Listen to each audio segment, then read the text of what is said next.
If I were to describe Into the Woods in one sentence, it would be a story about all of the fairy tales that you know and love and what happens after Happily Ever After. I always thought of the first act being about individual want, what each of them want, and the second act is the consequences of what they got and what they wanted and how it affected everybody else.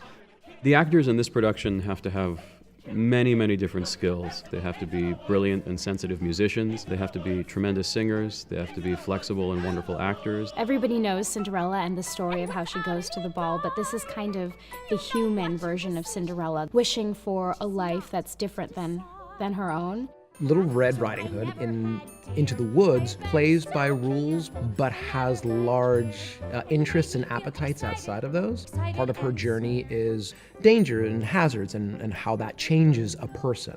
Jack is trying to find these connections because I think he just has this fear of being alone, and he has to accept that, and it's his time to grow up.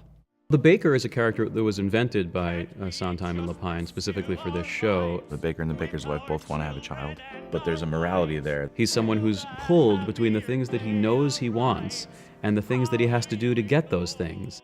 In many ways, the witch in Into the Woods is the same stock character that we're used to seeing in lots of different fairy tales. But I think what's amazing about the witch in Into the Woods is that she actually represents an extremely valuable point of view in the world, which is that of the realist. One of the things that Fiasco tries to do every time we build a show is to make sure that we have no target audience in mind, but that our shows can reach everyone. Into the Woods is about the journey of life, the love, the tragedy, the triumph, the challenges of that, and that there is a way through that together.